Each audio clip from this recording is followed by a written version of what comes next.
अस्सलाम वालेकुम दोस्तों, आज की वीडियो में हम डिस्कस करेंगे कि कॉलोनी छत के ऊपर अगर हो तो क्या वो बेहतर होती है या बेहतर नहीं होती।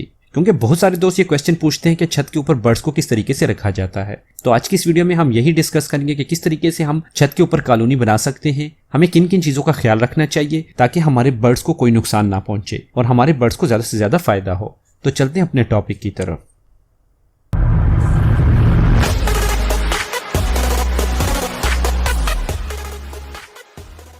सबसे पहले तो हम बात करेंगे कि कॉलोनी कहते किसे हैं। कॉलोनी उस केज को कहते हैं जिसके अंदर दो या दो से ज्यादा पेयरों को एक साथ छोड़ा जाए। कॉलोनी के मुख्तलिफ साइजेस हो सकते हैं। ये आपके बर्ड्स, उनकी तादाद और बर्ड्स के साइज पे डिपेंड करता है कि आप अपने बर्ड्स को किस तरीके से कितनी कॉलोनी दे सकते हैं। कॉलोनी जितनी बड़ी होगी उतना ही ज्यादा बेहतर है। कॉलोनी का कोई खास मुकर्रर साइज नहीं होता। हम ये नहीं कह सकते कि कॉलोनी 2x2 या 10x10 की होनी चाहिए। जितनी बड़ी कॉलोनी होगी उतना ही बर्ड्स को ज्यादा फ्लाइंग मिलेगी और उससे उनका फायदा होगा। कॉलोनी के बारे में लास्ट वीक मैंने एक तफसीलन वीडियो बनाई है। अगर आपने नहीं देखी तो आप मेरे चैनल का विजिट करके वो जरूर देख लें ताकि आपको मुकम्मल तौर पे कॉलोनी के बारे में पता चल सके। मगर आज की वीडियो का टॉपिक हमारा इससे थोड़ा सा डिफरेंट है। कॉलोनी वो होती है जिसके अंदर हम बर्ड्स को इसी तरीके से ओपन छोड़ देते हैं।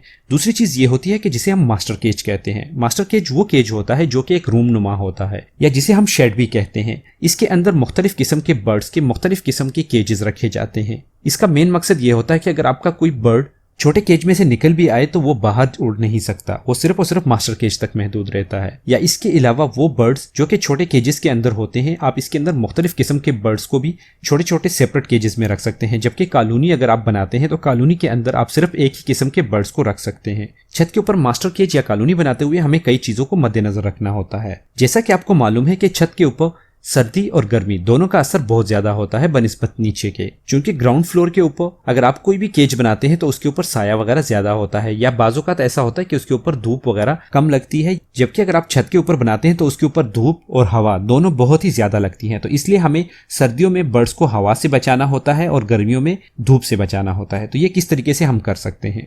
जब कभी भी आप कॉलोनी की जगह को चूज करने लगे तो छत के ऊपर आपको चाहिए कि आप ऐसी जगह को चूज करें जहां पे सुबह सुबह धूप जरूर आती हो। क्योंकि सर्दियों में जब रात गुजरती है तो बर्ड सुबह के वक्त सुस्त होकर बैठे होते हैं। जब आपके बर्ड्स के केज के ऊपर सुबह की धूप पड़ती है तो उसका टेम्परेचर हाई होना शुरू हो जाता है, जिसकी वजह से आपके बर्ड्स बहुत ही ज्यादा खुश होते हैं और एक्टिव हो जाते हैं। इसलिए सुबह की धूप बर्ड्स के लिए इंतहाई जरूरी होती है। कॉलोनी के चारों साइड पे भी आप जाली लगा सकते हैं, मगर अगर पॉसिबल ना हो तो कम से कम 2 साइड पे जाली या 3 साइड पे जाली का लगना जरूरी है। 3 साइड पे जाली का लगना क्यों जरूरी है ये आगे जाके मैं आपको इस वीडियो में बताने लगा हूँ। कॉलोनी के ऊपर आप छत कई किस्म की डाल सकते हैं। एक तो कंक्रीट की छत होती है जिसके वक्त खर्चा बहुत ज्यादा होता है। अगर आप कंक्रीट की छत बनाते हैं तो उस पर आपका खर्चा ज्यादा होगा, मगर उसका फायदा ये होगा कि ये सर्दियों में गर्म नहीं होगी और गर्मियों में ये ठंडी नहीं होगी। जबकि इसके निस्बत अगर आप आयरन की शीट्स या फाइबर के ग्लास लगाते हैं तो उससे ये नुकसान होता है कि जो टेम्परेचर होता है वो बर्ड्स के केज के अंदर बासानी नीचे उतर सकता है। गर्मियों में आपके बर्ड्स का केज बहुत गर्म होगा और सर्दियों में बहुत ठंडा होगा। इसलिए हमें चाहिए कि जब कभी भी हम आयरन शीट या फाइबर लगाते हैं तो उसके नीचे थर्माकोल लगा लेते हैं ताकि छत से जो टेम्परेचर हो वो नीचे ना उतर सके। थर्माकोल आपको किसी भी रेफ्रिजरेटर वाली शॉप से मिल सकता है। थर्माकोल के तकरीबन 6 इंच नीचे आपको एक और जाली लगानी पड़ती है, क्योंकि अगर आपका कोई बर्ड्स अगर केज के अंदर ओपन हो या फिर अगर आपकी कॉलोनी के अंदर ओपन हो तो थर्माकोल को खाना शुरू कर देता है। इसलिए आप अपने थर्माकोल को बचाने के लिए कम से कम 6 इंच नीचे एक जाली लगाएं ताकि आपके बर्ड्स उस थर्माकोल तक ना पहुंच सके। जैसा कि मैं आपको स्टार्टिंग में बता चुका हूं कि छत के ऊपर हवा बहुत ज्यादा लगती है। बर्ड्स के लिए सर्दियों में हवा लगना बहुत ही नुकसानदेह होता है। अगरचे अगर केज का टेम्परेचर कम भी हो और उनको हवा डायरेक्टली ना लगती हो तो आपके बर्ड्स सर्वाइव कर सकते हैं, मगर जब कभी भी बर्ड्स को डायरेक्ट ठंडी हवा लगती है तो आपके बर्ड्स बीमार होना शुरू हो जाते हैं और उनकी डेथ हो जाती है। इसलिए आपको चाहिए कि आप अपने बर्ड्स के केज को मुकम्मल चारों साइड से अच्छे तरीके से प्लास्टिक शीट से कवर कर लें। कुछ दोस्त ऐसे होते हैं जो कि अपने बर्ड्स को किसी मोटे कपड़े से कवर करते हैं, जो कि मुकम्मल तौर पे गलत है। कपड़ा जितना भी मोटा मर्जी हो जाए उसके अंदर से टेम्परेचर और हवा गुजर सकती है, जिसकी वजह से बर्ड्स को ज्यादा नुकसान होता है। इसलिए आप प्लास्टिक शीट का इंतखाब करें ताकि आपके बर्ड्स सर्दी से बच सकें। छत के ऊपर चूंकि बिल्लियां वगैरह भी आती हैं, इसलिए अगर आपको पता हो कि आपके छत के ऊपर बिल्लियां आती हैं तो आपको चाहिए कि आप कॉलोनी की जो जाली है वो डबल करके लगाएं और दोनों जालियों के बीच में कम से कम 1 से 2 इंच का फासला जरूर होना चाहिए। इसका सबसे बड़ा मकसद ये होता है कि जब सिंगल जाली होती है रात के वक्त गर्मियों में बर्ड्स जाली के साथ चिपक के सो जाते हैं और अक्सर औकात ऐसा होता है कि बिल्ली अपने पंजे के जरिए उनकी टांगे तोड़ देती हैं या खा जाती हैं, जिसकी वजह से आपका बर्ड्स या तो उसी वक्त या फिर 1-2 दिन के अंदर मर जाता है। मेरे साथ स्टार्टिंग में ऐसा हो चुका है। इस वजह से मैंने अपने पूरे मास्टर केज को डबल जाली लगाई हुई है ताकि किसी भी बर्ड्स को किसी किस्म का नुकसान ना हो। बाकी केज के अंदर स्टिक वगैरह और मटकियां वगैरह आपने किस तरीके से लगानी है, इसकी वीडियो ऑलरेडी लास्ट वीक की वीडियो में आप देख सकते हैं।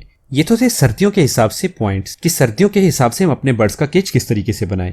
अब हम गर्मियों के पॉइंट डिस्कस करेंगे कि गर्मियों में किन चीजों के लिए हमें ख्याल रखना चाहिए। जैसा कि मैं आपको बता चुका हूं कि अगर आप छत के ऊपर केज बनाते हैं तो उसके ऊपर धूप भी ज्यादा लगेगी, और अगर गर्मियों में आपके बर्ड्स के ऊपर डायरेक्टली धूप लगती है तो आपकी बर्ड्स की मौत 100% कंफर्म हो जाती है, क्योंकि बर्ड्स एक तो ऑलरेडी डिहाइड्रेट होते हैं, उनके अंदर पानी की कमी आती है, और अगर उसके ऊपर धूप भी लगे तो आपके बर्ड्स इसे बर्दाश्त नहीं कर सकते। इसलिए सबसे पहले आप गर्मियों में अपने बर्ड्स के शेड के ऊपर ग्रीन कलर की जो शीट होती है वो उसे चढ़ा दें। वो आपके बर्ड्स के केज से कम 2 फुट ऊपर या 1.5 फुट ऊपर होनी चाहिए, और इसी तरीके से उसके सामने भी लगी होनी चाहिए ताकि आपके बर्ड्स के केज के ऊपर डायरेक्टली धूप ना लग सके। ग्रीन शीट का मकसद ये होता है कि ये टेम्परेचर को कम कर देती है और उस जगह को ठंडा रखती हैं, इसलिए ग्रीन शीट आप जरूर लगाया करें। केज के कम 2 साइड या 3 साइड को मुकम्मल तौर पे आप ओपन करके रखें। अगर आप केज के तीनों साइडों को ओपन करके रखते हैं तो उसमें से हवा बहुत ही अच्छे तरीके से पास होगी।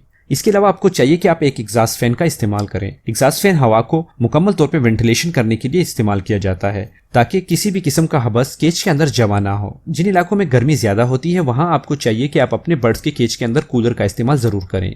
कूलर फैन के लिए आप शमसी कूलर फैन को भी इस्तेमाल कर सकते हैं। इसके लिए आपको एक 150 वाट का शमसी शीशा चाहिए होगा। इस पैनल के थ्रू आप फैन कूलर को कंट्रोल कर सकते हैं। आप इसे कनेक्ट करके डायरेक्टली रख लें। जब कभी भी धूप निकलेगी तो ये फैन खुद ब खुद स्टार्ट हो जाएगा, और जब धूप कम होगी तो इसके लिए आप बैटरी का इस्तेमाल कर सकते हैं जो कि इसे सारी रात भी चलाता रहेगा।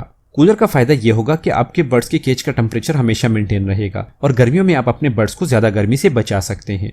ये तो थी आज की वीडियो के छत के ऊपर हम शेड किस तरीके से बना सकते हैं। उम्मीद करता हूं कि आपको ये वीडियो पसंद आई होगी। अगर आपको ये वीडियो पसंद आई हो तो खुद भी लाइक करें, दोस्तों के साथ भी शेयर करें ताकि उन्हें भी इसका फायदा मिल सके, और नए आने वाले दोस्त चैनल को सब्सक्राइब करके बेल का बटन जरूर दबाएं ताकि उन्हें आने वाली हर वीडियो का नोटिफिकेशन मिल सके। बाकी दुआओं में याद रखें, अपना और अपने बर्ड्स का अच्छे से ख्याल रखें। मिलते हैं अगली वीडियो में, तब तक के लिए अल्लाह हाफिज।